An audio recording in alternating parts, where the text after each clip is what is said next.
Allez, salut à tous, c'est Matt, on se retrouve pour cette vidéo du dimanche, pour ce quad 9 du dimanche, parce que oui, normalement c'est le nom de l'émission du dimanche, puisque je ne suis pas tout seul aujourd'hui, incroyable, il est là. Le Tilt, il a bien voulu venir aujourd'hui, il nous fait l'honneur de sa présence.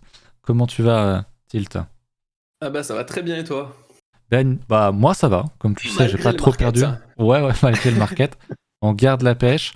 Ça va, donc on va commencer par plein de choses. FTX, j'ai déjà fait le point dessus.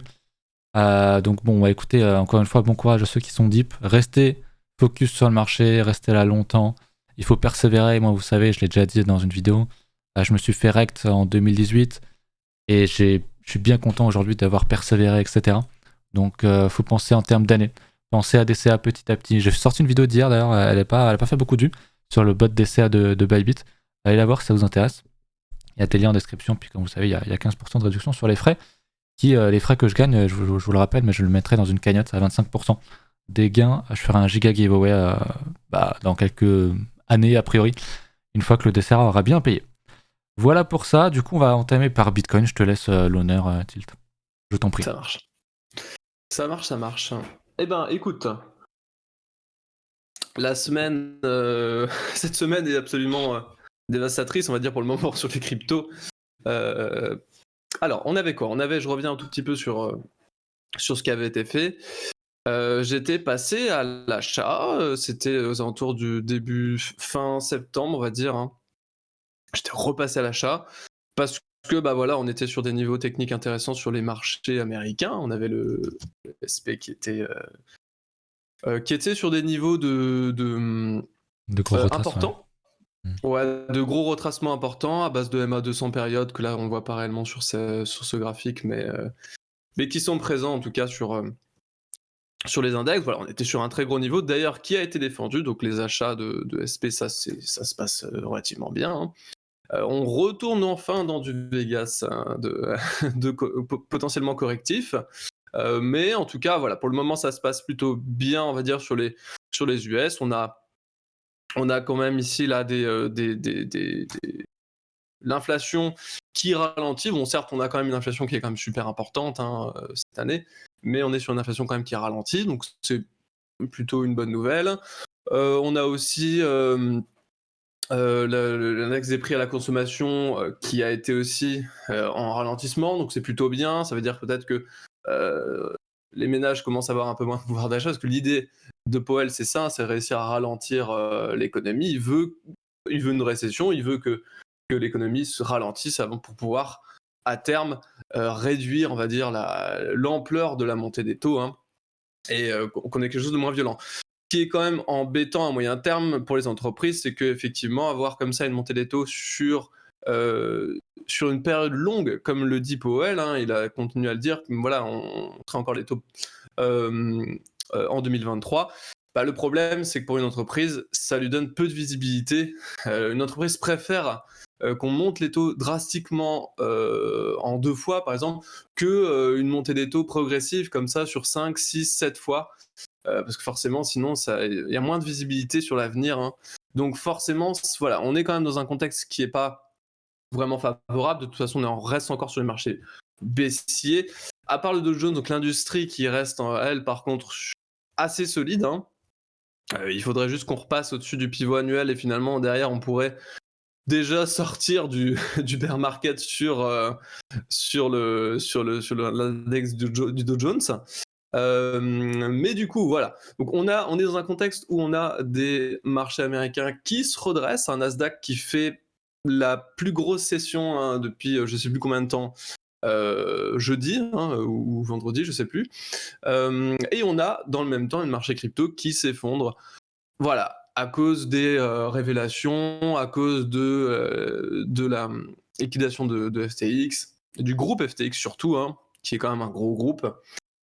Évidemment, pour la crypto, c'est pas très positif. On aurait été dans un contexte en plus favorable pour pouvoir justement driver à la hausse. Et bah voilà, ce catalyseur fait que derrière, ça se retourne. J'étais à l'achat, par contre, bah voilà, miraculeusement, j'ai tout sorti. avant, on va dire, l'effondrement. Pourquoi? Parce qu'on réintégrait derrière le pivot, j'en ai parlé dans mon Discord privé, hein, le live que je fais. On a pété ce creux. À partir du moment où on avait pété ce creux, mon cadre de hausse s'invalidait. Hein. On restait de toute façon au sein d'un range, donc il faut faire très attention aux mouvements qui peuvent surgir dans ce type de range. Donc voilà, je vais pas chercher trop midi à 14h. Dès qu'on commençait à casser la dynamic bull, je suis sorti. Donc j'ai repris full cash mardi matin, et mardi dans la journée on s'est retrouvé à 17 000 en gros. Donc j'ai sorti tout juste avant que ça s'effondre. Donc pour le coup un peu de chance, mais bon bah dire que c'était un mélange de chance et de plan qui a fait que du coup j'ai pu sortir au bon moment avant le méga dump. Alors maintenant, est-ce que c'est fini, est-ce que c'est pas fini? Bah difficile de le dire, hein. Pour le moment on reste quand même sur des clôtures sur une semaine qui est très très baissière. Le cours de clôture pour le moment, voilà, on va le clôturer dans 10 heures, a l'air de breaker les bas. Donc le niveau maintenant le plus naturel à venir chercher, évidemment c'est ce niveau-là. Alors est-ce qu'on va venir le chercher? Je ne sais pas, hein. Mais pour le moment, est-ce que j'ai envie d'acheter? Non, pas franchement envie d'acheter ça. Bon, si on a une structure ou quelque chose, peut-être qu'on est juste vraiment sur la capitulation, hein. L'event FTX sert de catalyseur pour poser le bottom, ce qui serait en vrai possible, hein, ça reste possible. Mais bon, voilà, on connaît encore, je pense que derrière il risque d'y avoir encore peut-être des retombées de tout ça, c'est certainement pas fini, on le voit avec crypto.com aujourd'hui et Gate.io qui sont aussi dans la tourmente, hein. Voilà, donc on a l'air d'avoir un effet domino qui est en train de s'enclencher sur le market. Est-ce que ça pourrait pas être une narrative qui permettrait justement de venir chercher cette zone entre 14 et 12 000? C'est une zone qui est attendue, hein, par les opérateurs. Bah oui, certainement. Le seul, on va dire, asset pour le moment qui s'en sortent, c'est les seuls secteurs dans la crypto qui s'en sortent finalement. Très logiquement, en fait, alors c'est pas les DEX. C'est pas les DEX comme Uniswap par exemple, parce que Uniswap n'est pas si fort que ça. On le voit, hein, bon, on n'a pas pété les bas, hein, donc c'est déjà une bonne nouvelle, hein. Voilà. On est plus fort que Bitcoin, c'est clair, mais on n'est pas non plus, c'est pas non plus là où on a le plus de force. C'est pas réellement juste dans les swaps DEX, c'est plutôt dans les perps en fait. GMX, DYDX, INJ, GNS. Alors GNS vachement intéressant en plus je trouve. Ouais. Ah ouais. GNS vachement intéressant, alors pas forcément la chart, hein, parce que là c'est assez compliqué de. Ouais, pourquoi pas, en H4 ça peut se tenter, il y a du swing en long qui peut se tenter sur ce genre de truc, hein. Mais de l'investissement ici c'est compliqué, mais jouer des achats long ça peut être intéressant pour du swing. Mais ce qui est plus intéressant je trouve c'est la plateforme en fait, Gains Network, que j'ai vu, hein, je vous vends pas un référal ici, j'en ai rien à foutre, hein. C'est juste que moi ça m'intéresse, pourquoi? Parce en fait c'est un DEX, c'est un peu à la Coin de Fury en fait, où on peut trade des actions, on peut trade des stocks aux US, on peut trade des cryptos, on peut trade du forex, et en fait on peut le faire comme ça sur un échangeur décentralisé en fait. Et je trouvais ça vachement intéressant, peut-être d'ailleurs l'avenir, hein, potentiellement. Mais voilà, je trouvais ça vachement sympa. On pourrait même très bien imaginer, je pense, par la suite des DEX. Moi, l'évolution du DEX, pour moi, c'est quoi? L'évolution du DEX, pour moi, avec la régulation, c'est quoi? C'est un KYC, en fait, pour le DEX. Mais on garderait en fait tout le système interne, resterait décentralisé, c'est-à-dire qu'on serait toujours sur du pair à pair, donc il n'y aurait à aucun moment une entité qui détiendrait les fonds. Par contre, pour pouvoir se registrer sur la plateforme, il faudrait KYC. En fait, ce serait, je pense, un bon compromis entre donc pour garder une base de données, une base pour pouvoir justement que ça soit pour qu'on puisse le réglementer à un moment, parce que certainement tous ces trucs-là, les DEX où on peut pas se réglementer, où on peut pas s'enregistrer, je sais pas pour toi Matt, mais moi je pense que ça risque pas de survivre très longtemps. Je pense que la réglementation derrière va venir et va dire bon, vous arrêtez les conneries, c'est fini, tout ça, c'est interdit dans le pays, etc., etc. Je pense, hein. Ouais, Je tout, pense tout que ce qui ça va va être se passer. DEX, enfin, là où tu peux acheter et vendre et tout sans KYC, ça va pas tenir longtemps de toute façon. Donc, ouais, le DEX, je trouve que c'est un très bon compromis où tu fais un KYC pour prouver que t'as rien Ouais. à cacher, que tes fonds sont legit, machin et tout, qu'on peut te retrouver en cas de problème. Et Ouais. par contre, t'as ton wallet qui est connecté et tu risques rien du coup. Et c'est un très bon Et tu compromis. fais du trading pair à pair. Voilà, c'est un très bon Ouais. compromis, je trouve, entre sécurité et liberté, tu vois, et Ouais. efficacité de marché. Donc, en vrai, les DEX sont très intéressants à suivre pour les prochaines années. Ouais, je suis assez Ouais, je d'accord suis avec toi. Ouais. d'accord. Bon, Hmm. tu t'en as pas encore parlé, mais le DYDX, moi, je voulais en parler. Tu peux le montrer Vas-y, si bah tu du veux. coup, vas-y, Ouais, ok. parle-en du coup, hein, mais Bah, je repasse sur ma voilà, charte pour alors. moi, l'idée qui était intéressante, c'était que Déplace-moi bien. les perps étaient intéressants et du coup, là, j'avais un petit index qui m'a été fait par Ponzi d'ailleurs, qui est intéressant. Là, tu vois, le petit index qui, voilà, on a un Bitcoin, tu vois, hein, on compare un peu, on a Bitcoin qui pète, qui pète le range à la baisse et on a les perps qui, eux, par contre, sont sur Ouais, résistance et si ça vient dégommer le range, bah, on en sort par le haut, quoi, tu vois. ouais, c'est un double bottom, ouais. Ouais, ouais, carrément. Bah, je Mm. repasse sur mon graphe. C'est ici, je crois, voilà. Je refais un rapide point sur BTC quand même. Vraiment, je suis d'accord avec toi. Sauf que moi, j'étais pas très très bull quand on était à 19K dans ce range. Comme le price action, j'avais du mal à expliquer, mais voir toutes ces mèches sur les mêmes niveaux, ça m'intéressait pas trop. Je sentais la prise de liquidité. On est venu casser en haut. Mm. On est venu réintégrer très vite. Je l'avais dit, hein, si on réintègre ce niveau-là, c'est finito. Je m'attendais pas à un truc aussi rapide. Et c'est vrai que ça fait très très mal. Là, c'est très volatile. Je vais vous le remontrer d'ailleurs au niveau euh, des, euh, des liquidations. On a énormément de niveaux en haut, beaucoup en bas aussi. On va le revoir sur le cours. Mais on a 700 contre 200, donc il y a beaucoup, à mon avis, théoriquement, là, sur du assez court terme, il y a beaucoup de monde à liquider si on va en haut. Donc beaucoup de shorts. Donc des gens qui FOMO les news, hein, c'est typiquement ce que disait Tilt tout à l'heure. Un événement comme ça, FTX, peut poser un bottom, ne serait-ce que temporaire.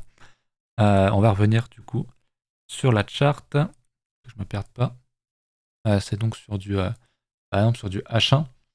Moi, je trouve que le plan idéal, alors on verra, hein, mais c'est de venir casser tous ces niveaux-là. Là, pour moi, ici, il y a un gros niveau que j'appelle LP, donc de support liquidity pocket en dessous donc des 16 400. Pour moi, idéalement, c'est de venir prendre les liquidations qu'il y a et de revenir en dessous, au-dessus, pardon, pour tout répéter et revenir chercher les 18K, etc. Ou alors, à l'inverse, hein, on va d'abord chercher les 18-19K et ensuite on réintègre et on va plus bas, 15K, 14K, les niveaux qu'il a évoqués et que j'évoque aussi depuis longtemps, la zone des 10-14K. En gros, c'est une zone où, à mon avis, on ira surtout s'il y a d'autres liquidations en cascade de sociétés comme Mm. Crypto.com. Bon, pour l'instant, c'est du FUD, même s'ils se sont trompés, ils ont envoyé 200 millions, je crois, par erreur Mm. à je sais plus quel exchange. Mais voilà. C'est vrai À c'est vrai. Gate.io, je crois À d'ailleurs, Get.io, voilà, c'est ça, ouais. Ouais, ouais. non, ça c'est quand même Qui est très lui-même fort. dans la tourmente. Qui est lui-même dans la tourmente, les deux. Donc, bon, pour l'instant, c'est du fun, hein, faut pas dire le contraire. Mais voilà, il y a beaucoup, on commence à range pas mal en 1 heure, donc moi, je m'attends à pas mal de mouvements. On tacle encore et encore et encore le support, donc je m'attends à ce qu'on vienne casser ce niveau-là à un moment donné, même si pour ça, on va d'abord aller chercher la liquidité en haut. Je sais pas trop. Moi, je m'attends à du mouvement. Donc, faites attention dans tous les cas, qu'importe ce que vous faites. En daily, voilà ce qu'il en est. En hebdo, il l'a dit. Il y a des zones à surveiller. Maintenant, pour moi, il faut acheter petit à petit les alts et surtout, en vrai, tu as dit, les échanges décentralisés. Ça peut être un Mm. très, très, très bon truc. Où on pensait, je sais pas si tu te souviens à l'époque, il y a, je sais pas, 3, 4, 6 mois, quand on faisait des vidéos, on disait qu'un très bon investissement, ça serait les tokens d'exchange. Je crois qu'on en avait parlé. Ou alors, c'était peut-être que moi qui disais ça. Je Ouais. sais pas. Si, si, Bon, si, bah, si. finalement, comme quoi tout peut arriver. Hein. Mm. J'avoue que ça, on s'y attendait quand même pas. Mais voilà. Qu'est-ce que je voulais vous montrer d'autre? Au niveau de l'order flow, on a beaucoup de footing négatif. C'est ce qui fait aussi que je pense qu'on va aller un peu plus haut. En plus, sachant qu'on a énormément de liquidation dans les 18-19K là. Mm. Ce qui ne veut pas dire encore une fois qu'on n'ira pas prendre un petit peu les stops. Juste on fait un petit mouvement comme ça. On vient à 15K et quelques, on réintègre et hop, on repart. Et on a massacré tout le monde, exactement ce qu'on a fait dans le range avant en daily, hein, exactement ce qu'on a fait ici. Hein. Dans le sens inverse, on prend en haut pour aller en bas, pour avoir encore plus de force, plus de liquidité, et c'est comme ça que les marchés fonctionnent. Au niveau du CBD, il n'y a pas trop de choses qui ne sont pas correctes. Au niveau de l'open interest non plus, ça se calme étonnamment énormément. Je pense qu'il y a énormément de gens qui sont actifs, il y a beaucoup de positions qui se sont fermées, et pour autant on voit que il y a quand même une bonne grosse emprise à la vente, en fait, il y a une grosse pression à la vente. J'ai pas fait gaffe au niveau du Scalpex Index, là, mais je pense que les gens sont dans le fier. Ok, je pensais quand même plus extrême fier. Je suis assez étonné de ne pas avoir plus d'extrême fier ici. Après, bon, c'est un indicateur qui ne reflète pas forcément la stricte vérité, c'est des calculs, ce qui est assez étonnant. Mais voilà un petit peu pour ça. Est-ce que je voulais parler d'autre chose? T'as parlé du SP, je suis assez d'accord en vrai. Je vais pas y revenir. Du coup, je vais aller sur le DYDX. Parce que moi, il m'intéressait quand même pas mal. Je vais cacher ça. Hop. Donc on a quelque chose en daily qui est quand même très fort, hein. On a une grosse prise de liquidité sur le FUD de FTX et la cassure de BTC. Et tout de suite derrière, on réintègre. On dirait un peu l'or dans certains mouvements. Mais ce qui est intéressant, c'est ça, c'est qu'on a un potentiel, et on le redit bien, potentiel double bottom. Et si on casse sur DYDX les 2,5, là 2,53, 2,5, 2,6 plutôt, là on a un double bottom hebdomadaire, voire même mensuel. Mensuel, mais hebdomadaire. Donc ça, faut bien avoir conscience. Il y a beaucoup de volume sur cette bougie-là. Donc affaire à suivre. Je pense pas qu'il y ait sur plusieurs semaines, plusieurs mois, une décorrélation juste des tokens, des échanges décentralisés. J'y crois pas trop. Il faudra surveiller, vous le savez, les indices type Ether, BTC, qui est aussi très bien. Je sais pas si tu l'as regardé depuis mais il tient étonnamment quand même pas mal. Il tacle encore la résistance, encore et encore et encore en haut. Donc intéressant, la Bitcoin dominance c'est pareil, elle doit retoucher encore son support encore et encore. Et on le rattaque encore une fois. Donc c'est très étonnant de voir les alts prêtes à péter, entre guillemets, à la hausse, et voir un marché autant dans le doute et un Bitcoin aussi bas. Les alts aussi qui font beaucoup de plus bas pour certaines, pas trop les grosses, notamment Ether est pas trop mal. Donc je me demande si on n'aurait pas un mouvement à la hausse, peut-être pas fin d'année, mais plutôt février-mars, un truc comme ça. Et ouais, ça m'étonne pas mal. Je pense qu'il va y avoir des gros mouvements dans les prochains mois sur les cryptos. Dans quel sens? Difficile à dire, mais je m'attends quand même à pas mal de mouvements. Donc voilà pour moi. Est-ce que tu as autre chose à ajouter ou pas? Bah écoute, Je réfléchis. Ouais, alors moi perso le scénario de on va à 15K et on remonte c'est le scénario parfait parce que c'est un scénario que je pourrais trade en agressif pour revenir chercher la zone des 18, 19 je sais plus, hein, zone de pullback vendeuse pour derrière chercher à short ou ouais chercher à short ou alors réintégration derrière et puis en fait on a juste bottom et puis et puis on est parti pour. En vrai c'est possible, c'est très difficile à dire là en l'état. Mais je serais plutôt partisan effectivement de chercher à. Pour moi, là, il y a une vraie rupture de confiance hein, dans les sexes. CEX. Hein. Et donc, je pense que à moyen terme, au moins, on peut vraiment avoir cette décorrélation structurelle, au moins. Attention, parce que on peut rester dans un marché corrélé et avoir des décorrélations structurelles. On peut rester, en fait, on peut avancer, on peut avoir un Bitcoin qui fait ça. Derrière, la DeFi qui fasse ça. Et ensuite, derrière, avoir un Bitcoin qui fait ça. Et avoir la DeFi qui fait ça. Et ensuite, avoir Bitcoin qui fait ça. Et puis avoir la DeFi qui fait ça. Et puis voilà, en fait, tous les mouvements sont corrélés. C'est-à-dire quand Bitcoin va monter, la règle va monter. Sauf que l'amplitude de chaque mouvement est complètement différente et on se retrouve avec des grosses différences structurelles en fait entre les assets. Et je pense vraiment là-dedans, je pense vraiment qu'on pourrait partir là-dedans. De toute façon, ça se voit. Il faudra quand même le suivre, hein. Suivre les index autour de la DeFi, ce genre de truc, hein, parce que je pense qu'il y a vraiment quelque chose à jouer. Pour le moment, sur Uniswap et tout, ça drive pas trop, on va dire les swaps, hein, agrégateurs, type agrégateur et compagnie, pour le moment, c'est ce qui est un peu à la traîne, on va dire, hein, même si ça reste quand même plus fort que BTC, ok, mais c'est un peu à la traîne quand même. J'ai l'impression que le Privacy est aussi un peu plus fort que BTC, mais le truc vraiment, c'est les pertes. Mais c'est assez logique, pourquoi? Parce que FTX, c'était quand même le DEX, c'est pas un DEX, c'était le sexe des dérivés en fait, hein, de tous les produits dérivés qui existent. Donc il y a effectivement les perps, mais il y a aussi un truc que j'ai pas dit, c'est les options par exemple. Hein. Il y a aussi j'ai trop de crap, j'ai trop d'onglets, je me perds. Les options par exemple, qui pourraient être intéressantes avec EGX, on a DPX je crois, on a Thales, on a Premia, on pourrait avoir des trucs comme ça qui pourraient aussi sortir, en fait, tout ce qui est toutes les entités décentralisées autour des échanges, autour des produits dérivés.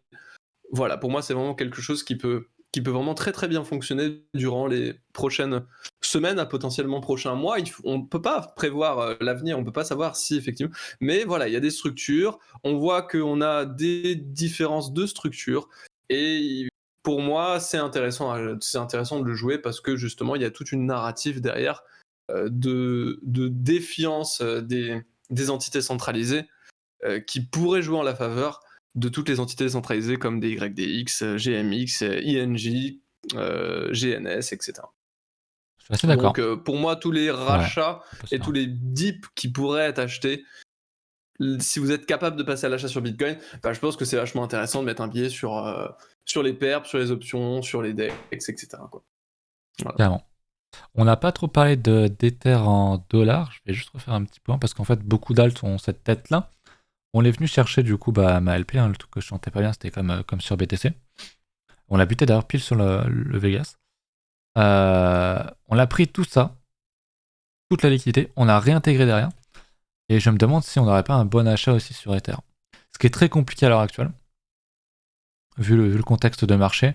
Mais le fait qu'on casse et qu'on reprenne tout en une bougie derrière, c'est souvent très très fort. Donc il faut voir s'il n'y a pas un setup à jouer en H4 ou en H1 quelque part là-dedans.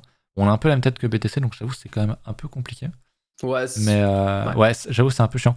Mais il faudrait voir si on commence à structurer quelque chose d'un peu plus bullish dans je sais pas, les prochaines semaines, pourquoi pas. Ça serait à voir parce que franchement voir un BTC se casser profondément la gueule et pas un Ether, c'est possible, c'est déjà le cas en fait, parce qu'Ether n'a pas fait d'ATL, n'a pas fait de plus bas, alors que Bitcoin est en train de le faire. Je vous remonte la charte de Bitcoin, même en mensuel. D'ailleurs, on fait alors je suis sur Bitstamp, mais je suis sur Binance. En mensuel, en hebdomadaire, pardon, on est sur un ATH de volume.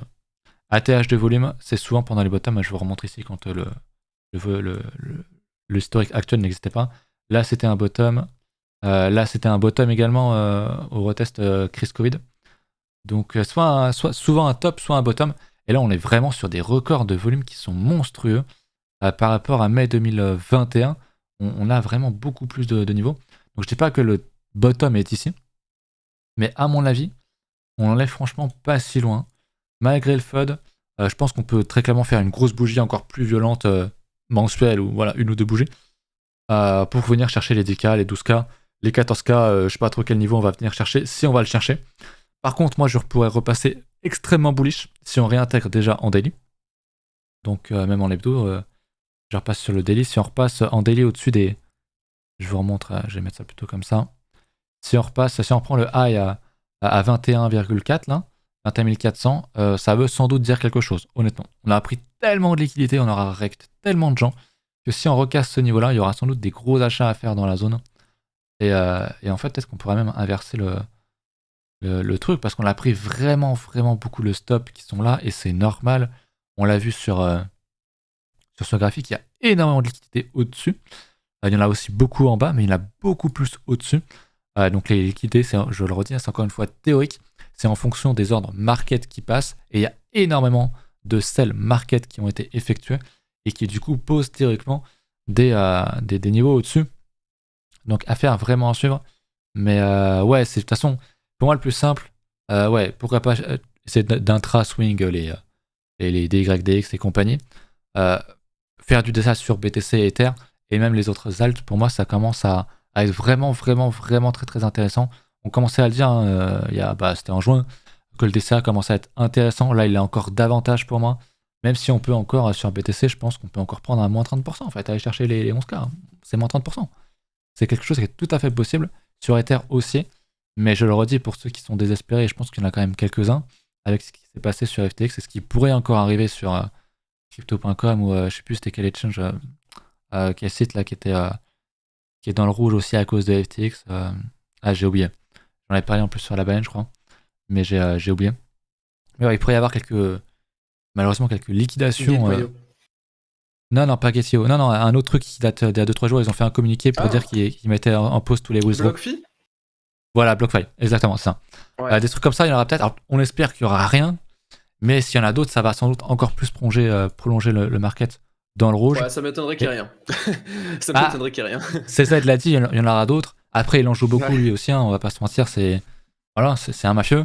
Ouais, J'ai déjà dit. j'ai l'impression qu'il en joue pour créer un monopole, enfin pour essayer de monopoliser un peu plus ce market. Hein. Il voit avait déjà souvent le sur les monopole. phases de... Ouais. Hein. Ouais, mais sur les phases de... Ouais, mais pour accroître, on va dire, son monopole sur le marché, plus il peut monopoliser, mieux c'est, quoi. Plus il peut Il vient détruire de la tuer le numéro concurrence. 2, donc c'est tranquille. Voilà, c'est ça. Plus Concrètement. il peut détruire, mieux c'est pour lui. Hein. Ouais, mais bon, on va pas en reparler dessus, mais je pense que la casse prison est pas impossible avec ces tweets, hein, honnêtement. On en parlait Je sur le sais pas Discord. ça, mais... Manipulation de marché, un peu quand même. Hein. Après, bon, c'est la transparence et les juges qui décident, tu vois. Mais ouais, très clairement, il va tout faire pour avoir un maximum de monopole. Et je crois ils ont 70 milliards de cash de côté, en fait. Enfin, c'est... tout comme on avait des, Il est on solide. avait des mineurs en 2019 au bottom qui étaient capables de miner quasiment pour rien, parce que je crois que le prix de production était vers Bien sûr. les 3000, et du coup il y avait des mineurs qui étaient capables des grosses fermes de minage qui étaient capables de miner quasiment à perte en fait, pour maintenir un monopole, pour que tout le monde débranche, et C'est ça. qu'il reste plus qu'eux à miner du Bitcoin. et souvent les phases de capitulation comme ça et les phases de bottom de marché sont aussi des phases où les industries viennent accroître leur monopole sur le marché. Mais j'ai fait un tweet tout à l'heure sur mon compte perso, sur m.th, qui disait que en vrai, attends, je vais le relire le tweet, il doit être là. En 2018, donc dans le précédent bear market, on souffrait en silence avec le range des 6K, mais il n'y avait pas autant de drama. C'est-à-dire qu'on se faisait vraiment chier en termes de prix ici. Les mineurs, voilà, ceux qui étaient dans l'industrie, éventuellement des gens bien précis, avaient des emmerdes et tout. Mais on souffrait ici, et dans la descente, mais il n'y avait pas de drama, il n'y avait pas de trucs d'échange qui avaient, enfin d'aussi gros échanges en tout cas, qui avaient fait liquidation. Il n'y avait pas autant de drama de ce gros danger en fait. Et c'est fou de voir ça aujourd'hui alors que le marché est encore plus développé. Ça a pris aussi vite. Peut-être, ouais. Peut-être. Ça a pris très très vite. En 2000, après, on a pris moins 85%. Là, on l'a pas encore fait. Donc, le marché, malgré les gros dramas, il tank si tu mets en rapport, tu vois. Après, il y a plus de liquidité, il y a plus de tout ça. Mais moi, je suis outré de voir un marché qui est censé être beaucoup plus pro et qui, en fait, on est en 2013, quoi. On est en 2013, mais sans déconner. Quand tu vois un tel escroc, je vais pas dire l'insulte que j'ai dit tout à l'heure en privé avant qu'on lance, en parlant de SBF, mais c'est lunaire, quoi. Vraiment, on est en 2013, quoi. Avec l'affaire MT Gox. Et encore, c'était un hack. Bref. Voilà pour ça. J'espère que ça ira de votre côté. Construisez, faites un plan sur plusieurs mois, plusieurs années. Vous savez que moi, je pense qu'on est quand même très proche du bottom. Donc, j'ai bien axé le DCA sur Bybit sur les 3 prochains mois. Et après, je vais écouler si. Voilà, on n'aura pas un bottom définitif dans 3 mois et on va pas faire un V-bottom into 100K sur BTC. Ça va prendre du temps, ça va prendre des mois, peut-être encore quelques années. Le halving est encore loin, c'est en 2024, c'est pas l'année prochaine. Donc il y a le temps. Même si peut-être que le halving posera pas le bottom à 2 cycles à peu près, on sait pas. C'est pas pour tout de suite dans tous les cas, donc prenez le temps, faites ça bien. Courage, et Tilt, si t'as un dernier mot. Prenez le temps. Bah ouais, moi au niveau d'exposition, moi j'ai rien du tout et je n'achète rien pour le moment. Enfin, si, commencer à rentrer certainement dans quelques. Si je vois des structures intéressantes et tout sur le GMX, etc., je vais rentrer. Donc, sur tout ce qui est PERP DEX. Hein. Donc, rupture de confiance avec les SEX et du coup, plutôt rentrer dans les DEX. Voilà, pourquoi pas louer une part du capital qui peut être entre 5 et 10%. Pourquoi pas pour spéculer. C'est à peu près tout hein, pour le moment. Tu fais pas de DCA, toi ? T'as pas acheté des alts en mode même de l'Ether, du BTC ? Ah rien. J'ai acheté ici là je sais plus le 13 je crois ou je sais plus exactement où j'ai, enfin vers le bottom. J'ai sell là. Au final je m'en sors avec je sais pas plus 3%. Sur capital, je crois que t'avais commencé du DCA sur BTC dans les 20-25 quand on avait cassé là. Ouais c'est ça. J'avais commencé à acheter dans la phase de BEF dès l'été en fait. J'ai commencé à acheter dès l'été. J'avais vendu, j'avais tout sell à 25K. Ah ok, t'as tout j'ai tout ça à 25K la veille du top, je sais plus le 14 je crois. Et après j'ai commencé à racheter là vers 19 là, dans cette zone là. Et ça avait descendu d'abord, j'ai racheté. Et ensuite, ça a monté, et là, on invalide. Donc, bah, je sors. Donc, en fait, mon prix moyen, tu vois, il est à peu près bah, là, en fait, au centre, hein, là, entre les deux. Ok. Donc, bah, je sors quasi à break-even avant le gigadomp, Ok. quoi. Donc, moi, je. Je En crois que t'avais du swing, DCA, moi. Ok. C'est pour ça. en swing et tout, j'ai rien du tout de. Ça fait un moment que j'ai pas fait grand chose. Les seuls sous que je tire, c'est de mon trading. Sinon, là, j'ai fait un beau swing en été. Enfin, un swing intéressant en été. Mais depuis, sinon, c'est vrai que depuis le 14, là, tout ce qui est swing, crypto, bah, pas ouf, quoi. Je fais pas vraiment d'argent, là, depuis. Mais c'est pas grave, hein, le marché, des fois, il fait rien. Donc, Ouais. bah, Je je fais pensais que rien, quoi. t'accumulais petit à petit, moi, tu vois. Non. Il me semblait, ok. Tu penses le faire plus Non, du tout, bas ou non. t'attends ou c'est pas du tout dans ta strat? Ouais, j'attends. Là, le problème, c'est qu'on pète du support et tout. Donc là, je t'avoue que, à part si on vient réintégrer, quoi, ok, je pourrais peut-être repasser. Peut-être. C'est pas sûr, mais à l'achat, Ok. si on commence à réintégrer le support. Mais il faudra voir la dynamique que ça prend. Mais c'est vrai que là, pour le coup, on valide des breaks baissiers. Donc j'avais déjà plus rien ici parce qu'on a validé, donc tu te doutes bien que là, au moment où on casse les supports, Ouais. je vais pas m'amuser à acheter, tu vois. Donc non, Ah ouais, pour je le moment, c'est pensais que vrai t'avais que un bag pour plusieurs années, non, tu vois. Il me semblait. non, Ok. rien du tout. J'ai vraiment plus rien depuis un moment. Je Enfin, cache. ce type de choses, je le fais plus du tout maintenant. Ok, ok. Ok, ok. Intéressant. Pourquoi, du coup? Si tu crois plus au market Ah non, c'est pas ou que je crois tu plus, préfères c'est du pas que je cash? crois plus au market, c'est que je fais plus des entrées en timing, des entrées Ouais, je fais plus timées, du du pure trading, market quoi. timing. Hmm. Ouais, plus du market timing, et là pour le coup, on n'est pas, enfin, pour moi tout de suite, on n'est pas sur un bon market timing pour acheter. Donc Ouais. ben, Et tu referas du j'attendrai DCA qu'on, plus tard, éventuellement euh, je pense pas. Non, je pense pas. Ok. Le problème avec le DCA, c'est que ça monopolise du capital, tu vois. Et souci Ouais, après quand tu c'est trades et. trop de proportions gardées, ça dépend, hein. Tu peux mettre Bah que ouais, 10%, mais quoi. en fait, je suis plus du tout à l'aise avec. En fait, ça fait un moment que je suis plus du tout à l'aise avec le fait de holder. Tu sais très bien que même moi, bull market, j'ai du mal à holder. Donc, ouais, c'est Ouais. vrai que tu vois, toute cette phase-là, j'ai quasi rien gardé. Enfin, là, je m'étais réexposé ici, j'avais tout sorti là. Après, j'ai plus rien acheté. J'ai racheté là, j'ai vendu là, et là, je roule. Enfin, franchement, littéralement, je ne roule Ouais, plus rien tu joues les swings, quoi. Tu joues depuis un les swings, moment, quoi. en gros. Ok. Ouais, je joue quelques swings à l'achat quand je vois des trucs qui peuvent être intéressants, mais c'est tout. Ok. J'attends maintenant qu'on conso, j'attends qu'on vienne structurer, tu vois, qu'on fasse des belles grosses structures, là, la belle cassure des 10K, des belles réintégrations de niveau, la MM50 période en hebdo, tu vois, casser vraiment des vrais trucs qui diront, ok, là, on a des chances de repartir, donc là, On a fait je notre serais bottom, quoi. capable. Parce Hmm. que là, le souci, c'est que si je DCA, ok, je vais DCA, mais avec quoi, tu vois? J'ai des DCA avec 10%, 20%, ça va perdre 50%, je vais perdre 10% sur quel. Enfin, Je comprends. en fait, j'oserais pas y aller, quoi, tu vois? J'oserais pas y aller. Donc, je Je comprends. préfère avoir un vrai retournement, quitte à rater le bottom, je m'en fous un peu. Mais là, rentrer vraiment, tu vois, et puis avec 50, 60, potentiellement jusqu'à 70, 80% d'exposition sur capital, tu vois, pour vraiment reprendre une direction, et puis clairement commencer à reperf, vraiment reperf, quoi. Ouais, ok, je comprends. Putain, le volume, en vrai, je vois ton écran, là, c'est abusé, hein. Sur Ouais, sur Binance, Binance. hein. Après, il C'est y a aussi abusé. le fait qu'il est coupé, tu sais, les frais. Plus de frais, du coup, Sur le les spot, volumes ouais. ont explosé sur le Ouais, mais il y a moins spot. de monde aussi.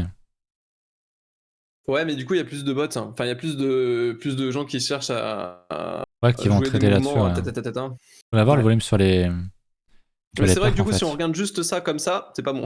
Mais c'est vrai qu'il faut Ouais. regarder ailleurs, du coup. Faut Oh, regarder bah, regarde ailleurs sur des sur trucs. les perps de. Non, non. Non, compare sur Binance, Peut-être parce pas que bon, Binance, Bitstamp, hein. c'est mort. Regarde sur les perps de Binance. Voir si effectivement eux ont Ouais, perdu du. le perp, mais je préférais prendre du spot, tu vois. Ouais, mais pour comparer, pour voir si vraiment sur Binance, c'est les gens qui vont plus sur le spot ou pas, Hmm. en fait. C'est ça qui pourrait être intéressant, tu Moins, vois. là, moins, on Bon, il est y a un pic de volume, moins. mais il y en a moins, ouais. Ok, ouais. Ouais, il y a moins de. Effectivement, ouais, on a moins de volume vendeur. On en a quand même, mais on en a moins. Ouais. Ok, ouais. C'est peut-être Effectivement. encourageant. C'est peut-être encourageant. Ouais. Peut-être qu'on commence à s'essouffler, ouais. Hmm. Intéressant. Bon, écoutez, la vidéo fait 34 minutes. On va peut-être se laisser là. Ça Voilà, marche. c'est un classique qu'on fait. On se dit 20 minutes, puis on en fait 30. Donc voilà. Pensez à mettre un petit pouce bleu, petit like, petit commentaire, abonnez-vous. Checkez les liens en description. Et puis on se retrouve mercredi prochain. Peut-être même avant mercredi prochain, s'il y en a qui sont abonnés à la chaîne YouTube de La Baleine. Normalement, la relance début de semaine prochaine, donc pas dans quelques jours, quoi, demain ou dans quelques jours. Donc voilà, je le dis, on va faire du contenu, pas de trading évidemment. J'ai pris un gars, je vous en parlerai. On va parler pas mal d'actualité, refaire des tutos et vidéos un peu plus mainstream etc. Parler de l'écosystème et tout. Donc voilà, je vous mets pas le lien en description parce que je sais que je vais oublier. Mais un jour j'y penserai. Hein, allez, à plus tard. Cool. Salut. Yes. Salut. Bye bye.